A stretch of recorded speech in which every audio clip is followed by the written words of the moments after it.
Graças a Deus, irmãos. Uma alegria mais esse dia diante do Senhor, aos pés do Senhor, para buscarmos a sua mente nessa noite, né? Como é lindo cantarmos Maranata, ora vem Senhor Jesus, né? Esse precisa ser o nosso anelo nesses dias que antecedem a volta dele. Mas, irmãos, vamos abrir a palavra do Senhor em Filipenses, capítulo 2. A partir do verso 5, Filipenses 2:5, a palavra nos fala assim: tende em vós o mesmo sentimento que houve também em Cristo Jesus. Pois ele, subsistindo em forma de Deus, não julgou com usurpação o ser igual a Deus. Antes, a si mesmo se esvaziou, assumindo a forma de servo, tornando-se em semelhança de homens e reconhecido em figura humana. A si mesmo se humilhou, tornando-se obediente até a morte e morte de cruz.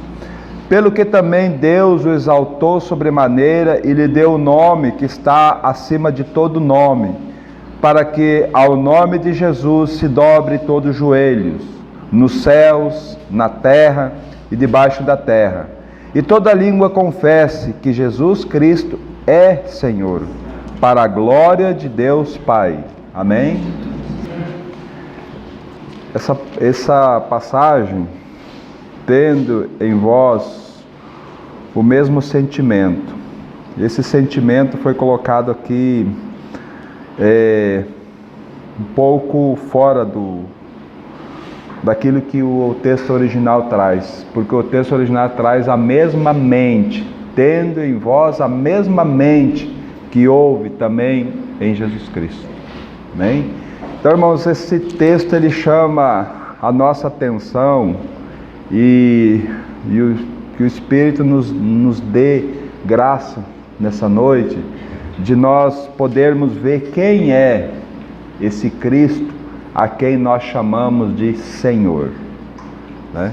Quem é esse Cristo que nós vamos participar da sua mesa, né? Nós precisamos compreender o tamanho desse Cristo, a grandeza desse Cristo, né? Para que então nós nos curvemos a Ele, para que nós possamos adorá-lo na beleza da santidade dEle. Porque, irmãos, muitas vezes nós temos ficado muito aquém daquilo do tamanho que é esse Cristo, né? A gente canta o Maranata, mas nós, no nosso dia a dia, temos desobedecido ao Senhor. Desobedecer, mas não ir aos pés do Senhor com o coração arrependido, né? Irmãos, não está no nosso contexto, mas vamos dar uma passadinha, creio que é conveniente, Romanos capítulo 7. Vamos ler um texto para chamar a nossa atenção. Um pouquinho longo, mas eu penso que vai ser de grande ajuda para nós. Romanos capítulo 7, o verso 15 em diante. Porque nem mesmo compreendo o meu próprio modo de agir, pois não faço o que prefiro, e sim o que detesto. Ora, se não faço o que quero, consinto com a lei que é boa. Neste caso, quem faz isso já não sou eu, mas o pecado que habita em mim. Porque eu sei que em mim, isso é, na minha carne, não habita bem nenhum, pois o querer o bem está em mim, não porém o realizá-lo. Vamos parar um pouquinho aqui, né? Qual é o sentimento do apóstolo? Querer ir para o Senhor. E como que o apóstolo está aqui querendo fazer as coisas na força da sua carne, né? Veja só o verso 18: porque eu sei que em mim, isso é, na minha carne, não habita bem nenhum, mas o querer o bem está em mim, não porém o efetuá-lo. E essa é a nossa grande luta. Essa é a nossa luta, porque nós conhecemos o Senhor. Muitas vezes nós conhecemos o Senhor de ouvir falar. E nós queremos lutar pela nossa força. Mas nós vamos ser sempre vencidos pelo pecado. Nós vamos ser sempre vencidos quando nós lutamos pela nossa própria força. E o texto prossegue falando assim, o verso 19. Porque não faço o bem que prefiro, mas o mal que não quero, este faço. E após nós fazer o mal que nós queremos, que nós não queríamos fazer, nós vamos nos sentir mal, né? Mas o texto prossegue falando assim, mas se eu faço o que não quero, já não sou eu quem o faz, e sim o pecado que habita em mim. Por quê? Porque eu sou escravo do pecado. Então o querer fazer o bem encontra a lei de que o mal reside em mim. Porque no tocante ao homem interior tenho prazer na lei de Deus, mas vejo nos meus membros outra lei que, guerreando contra a lei da carne, da minha mente, me faz prisioneiro da lei do pecado, que está nos meus membros. Desventurado homem que sou, quem me livrará do corpo dessa morte? Veja o desespero. E não é esse o desespero, muitas vezes, de nós ficar lutando com o pecado pela nossa carne. Mas veja só o verso 25. Graças a Deus por Jesus Cristo, nosso Senhor. De maneira que eu, de mim mesmo, com a mente, sou escravo da lei de Deus, mas segundo a carne, da lei do pecado. Então, como é que nós vamos viver a partir do momento que nós tomarmos posse da obra de Cristo em nossas vidas? Nós vamos viver com a mesma mente que houve em Cristo, sabe? Então nós vamos vencer todas as barreiras. Por quê? Porque não é mais nós quem vive, mas é Cristo vivendo em nós, né? É Cristo. Então quando o pecado se aproxima de nós, nós socorremos em Cristo, porque Cristo é aquele que nos socorre a todo momento. Ele sofreu para nos fazer, Ele sofreu todas as dificuldades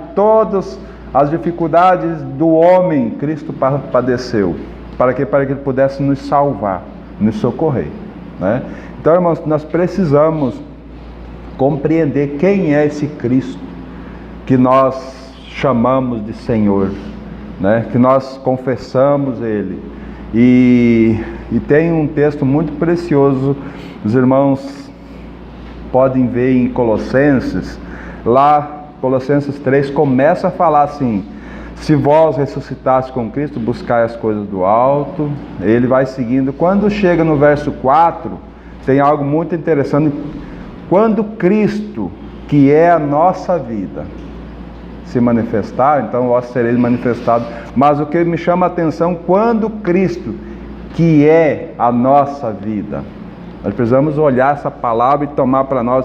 Cristo é a nossa vida, sabe? Então não há dificuldade, não há inimigo, não há eu que resista, né? Os meus desejos não vão resistir a esse glorioso Senhor, né?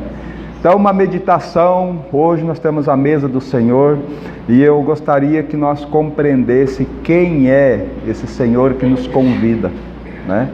Então ele começou tendo em vós o mesmo sentimento, a mesma mente que houve também em Cristo Jesus, lá em Filipenses. Pois ele, subsistindo em forma de Deus, não julgou com usurpação o ser igual a Deus. Antes a si mesmo se esvaziou, cobriu a sua glória. O Senhor, ele não deixou de ser glorioso, porque ele é 100% Deus e 100% homem. Ele só cobriu a sua glória, né? Aí nós vamos ver algo muito interessante, que tornando-se em semelhança de homem. Primeiro ponto que nós precisamos chamar a nossa atenção. Ele cobriu a sua glória, não julgou ser igual a Deus, mas ele cobriu a sua glória, assumiu, se esvaziou e assumiu a forma de servo, né? Servo. Então, nós vamos ver alguns versos lá nos evangelhos, nós poderemos citar, mas é interessante nós acompanharmos, nós ir lá, né? No evangelho de Marcos, capítulo 10. Evangelho de Marcos, capítulo 10.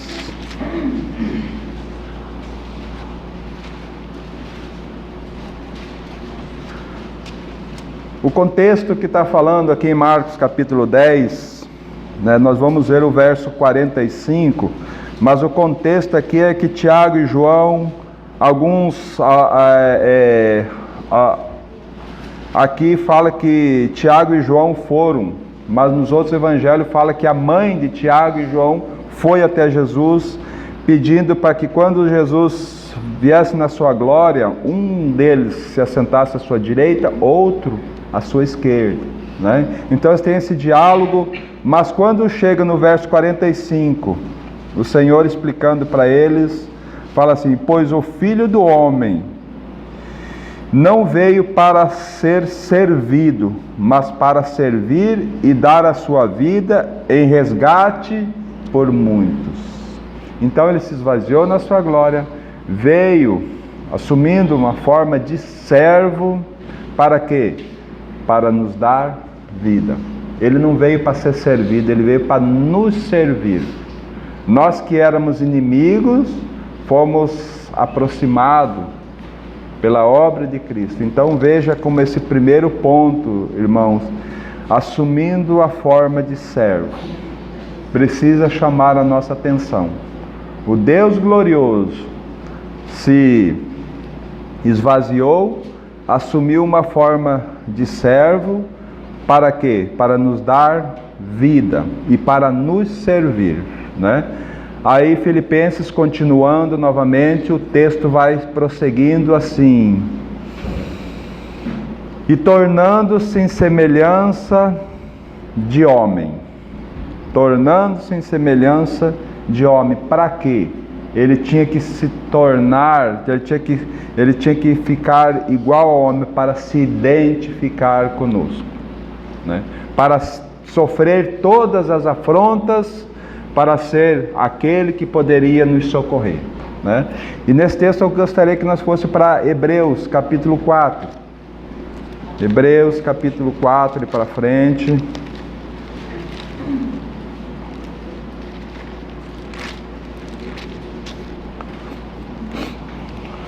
Veja o verso 15.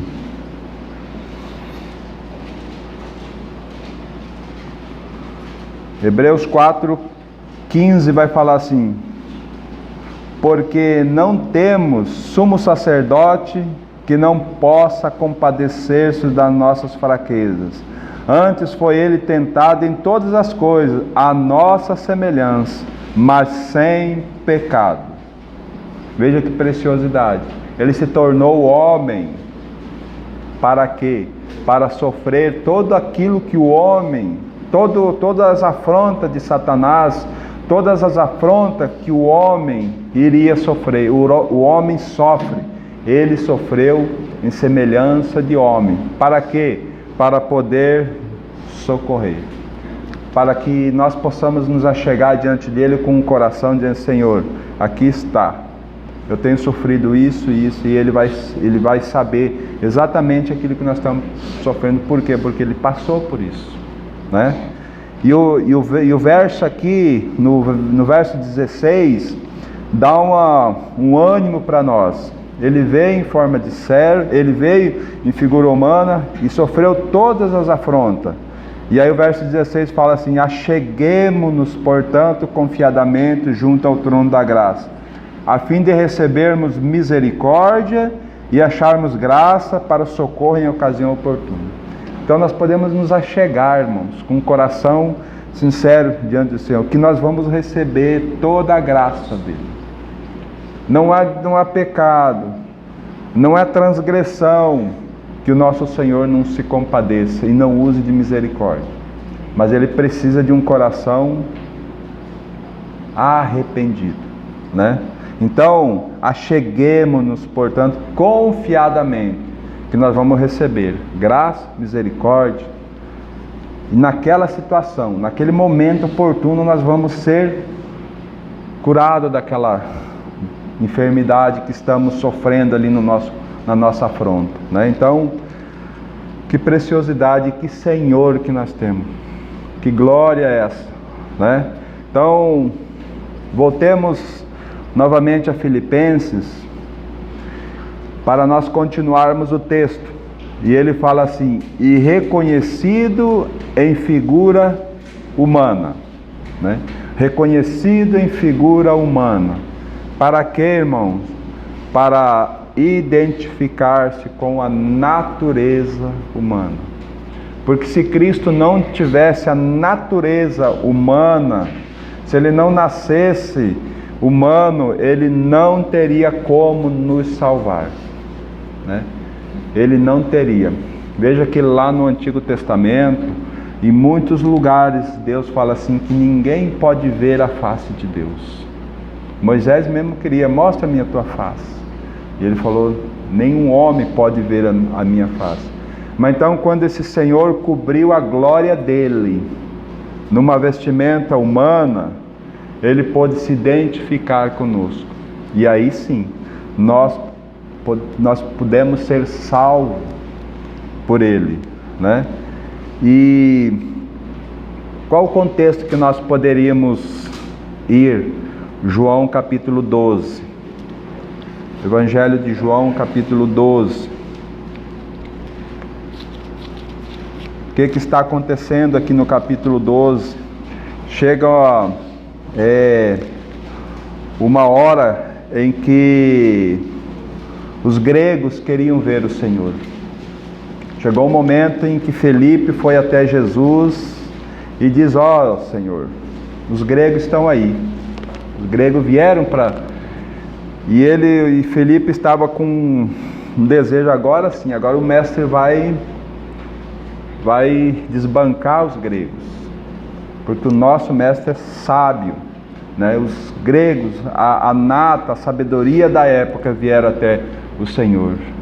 E o Senhor então dá aquela palavra: se o grão de trigo caindo na terra não morrer, fica ele só, mas se morrer, produz muito fruto, né? E ele prossegue, quando ele chega no verso 32, ele fala assim: e eu, quando for levantado da terra, atrairei todos a mim mesmo. Isso dizia, significando de que gênero de morte estava para morrer, né? Nosso Senhor não tinha nada que confrontar os gregos na sua própria sabedoria deles, mas o Senhor então trouxe a palavra dizendo: ó, o filho do homem, o grão de trigo vai cair na terra, vai morrer. Se ele não morrer, ele fica só, mas se ele morrer, ele vai produzir frutos, né? Porque quando eu for levantado da terra, eu vou atrair todos a mim mesmo. Então, olha, ele tinha que se identificar conosco humanamente, ser humano, para poder nos atrair naquela cruz. Porque se ele não fosse 100% homem, ele não teria como nos salvar naquela cruz. Irmãos, entende? Então, veja que preciosidade que é. O Senhor deixando o seu trono de glória, né? Para quê? Para vir morrer numa cruz. Para quê? Para nos salvar. Então, irmãos, como nós precisamos, voltemos para Filipenses, olhar para esse texto e ver quão maravilhoso é esse Senhor que nos convida hoje para a sua mesa, né? Como ele sofreu, o quanto ele sofreu para poder nos resgatar, né? E eu gostaria que nós fôssemos verificar um pouquinho mais dessa natureza desse Senhor, lá no Velho Testamento. Não desmarquem aí, Provérbios. O Senhor, pela sua graça, deixou algo para nós. Provérbios capítulo 8. Inicialmente vamos ler um versículo, verso 12.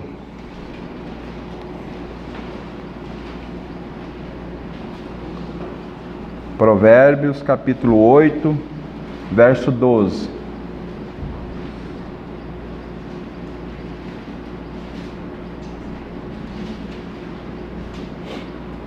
Amém? Eu, a sabedoria, habito com a prudência e disponho de conhecimento e de conselhos. Amém? Só por enquanto vamos ler esse verso. Eu, a sabedoria. Quem é esse eu, a sabedoria? Jesus Cristo. Lá na eternidade, né? Passada. Ele então colocando aqui, eu, a sabedoria, habito com a prudência e disponho de conhecimento e de conselhos, né?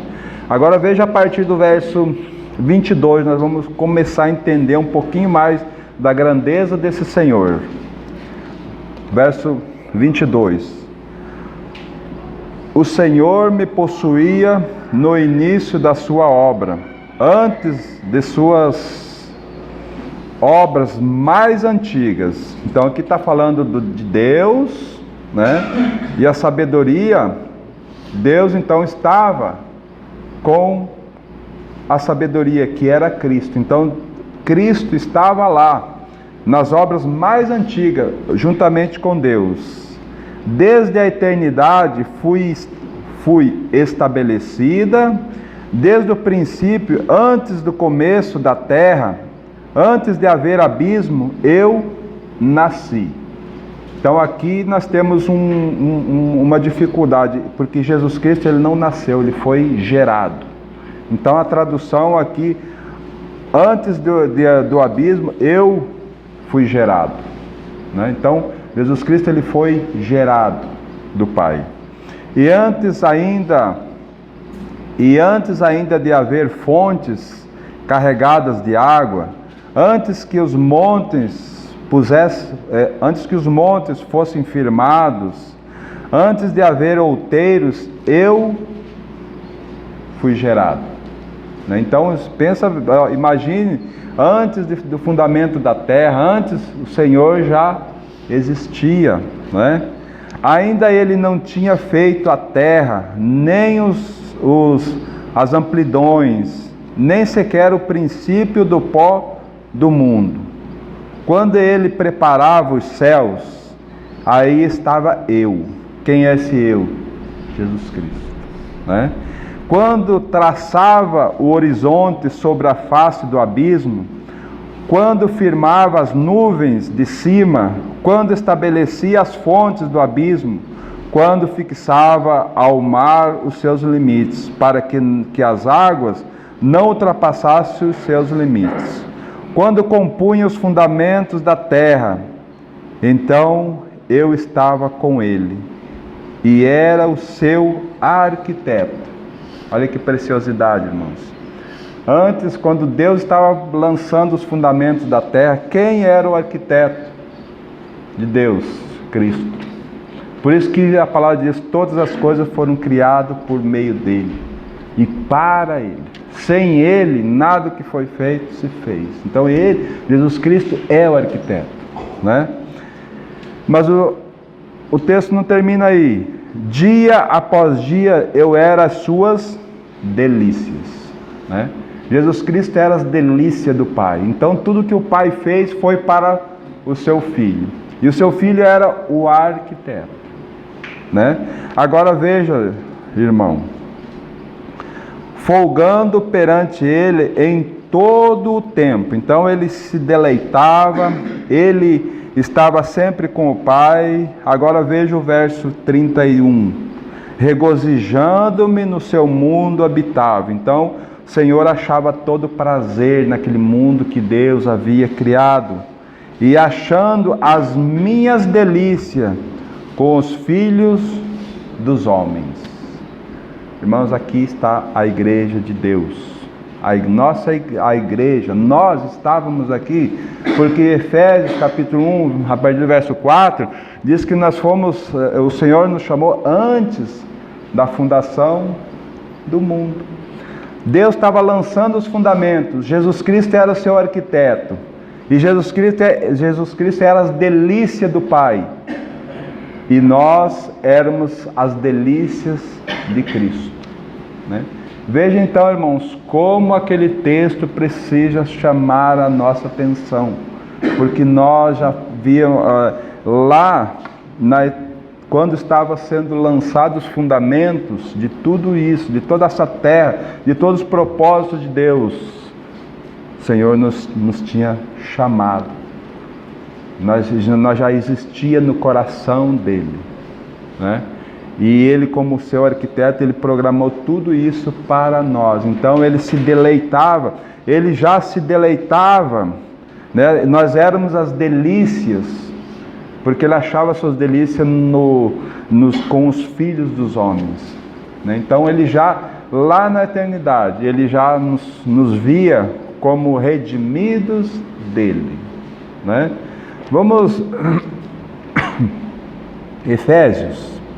Eu citei o texto, mas vamos lá para nós ver algo. Efésios capítulo 1.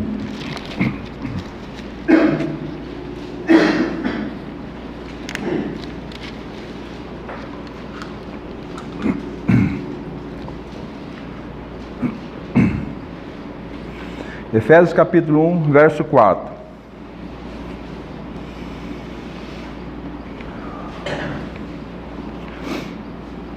Assim como nos escolheu nele antes da fundação do mundo, para sermos santos e irrepreensíveis perante ele em amor.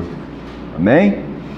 Nos escolheu nele antes da fundação do mundo. E nós vimos o texto que lá, quando se lançava os fundamentos, Jesus Cristo Deus achava suas delícias com o Filho. E o Filho achava suas delícias com a igreja, que ele já tinha no seu coração. Então veja que nós não fomos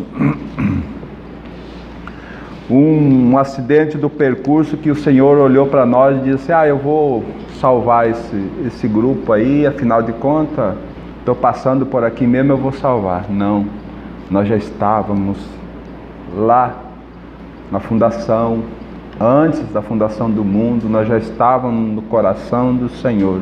O Senhor já via nós como a sua igreja. Então, quando nós dermos um maranata, irmãos, nós precisamos compreender que esse Senhor, ele é sério. Esse Senhor, ele não vai querer nós divididos. Esse Senhor se entregou naquela cruz. O texto que nós limos, esse Deus maravilhoso que estava com o Pai, ele diz assim: eu vou assumir uma forma de humana, eu vou me tornar servo para salvar esses amados, porque eu os amo, né? Então esse é o significado dessa mesa. Isso precisa tocar o nosso coração. Quando nós estamos tocando nesses elementos físicos, aqui não há poder, mas espiritualmente nós estamos nas regiões celestiais, né? Quer ver, irmãos? Eu vou pedir para a Luzia, na tradução dela, Colossenses capítulo 3, verso 1 a 3. Só para a Luzia citar, para nós ver algo muito precioso.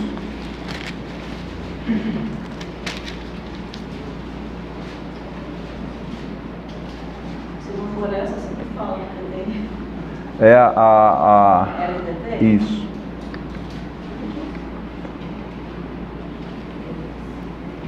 Se, pois, já fostes juntamente ressuscitados com Cristo, buscai vós as coisas que são de cima, onde o Cristo está à destra de Deus, estando assentado. Sobre as coisas de cima, ponde as vossas afeições, e não sobre as coisas que estão sobre a terra. Porque já morrestes, e a vossa vida tem sido escondida da vista juntamente com Cristo dentro de Deus. É o 3? Amém. E aí? Esse ponto que eu quero chamar, escondido dentro de Deus. Nós estamos em Cristo, nas regiões celestiais, e estamos escondidos dentro de Deus. Que Satanás que vai chegar nos pegar? Satanás não tem condições, porque Cristo já o venceu. Agora, sabe qual que é o nosso problema? É tentar lutar com a nossa força. Tentar lutar contra o pecado, contra o eu, com as nossas forças. Nós vamos ser derrotados o tempo todo, porque só quem vence é Cristo. E o verso 4 aí, quando Cristo que é a nossa vida. Então Cristo é a nossa vida. Se nós cremos que Cristo é naquela obra perfeita na cruz, então, irmãos, nós precisamos crer que Cristo é a nossa vida. Nós não devemos dizer assim, eu vou fazer isso, eu vou fazer aquilo. Senhor, eu posso fazer isso, Senhor, eu posso fazer aquilo. Sabe aquela tua empresa, não é sua, é do Senhor. Sabe aquele teu emprego, foi o Senhor quem te deu. Sabe, se você estiver andando naquele emprego, aquela empresa não está bem, se você orar ao Senhor, Senhor, o Senhor me colocou aqui, o Senhor vai abençoar aquela empresa por causa de você, né? Aquele carro, aquela casa que você tem não é teu, é do Senhor, e um dia você vai ter que prestar conta a Ele, né? Então, irmãos, como o Senhor tem abençoado, né? Nós devemos dar glórias e levar tudo para Ele. Senhor, essa casa não é minha, é sua. Me ensina a ser diligente, cuidar dela, zelá-la. Esse carro não é meu, é do Senhor. Ensine-me a zelar por ele, porque ele é do Senhor, sabe? Então tudo é nosso, porque a nossa vida não pertence mais a nós, é do Senhor. Então, como nós precisamos, irmãos, que isso chame a nossa atenção, porque esse Senhor se entregou naquela cruz por cada um de nós, né? Levando nós a morrer, e ao terceiro dia, quando o Senhor, Deus o ressuscitou, nós fomos ressuscitados em novidades de vida, para não pertencermos mais a nós, mas ao Senhor. Amém, irmãos?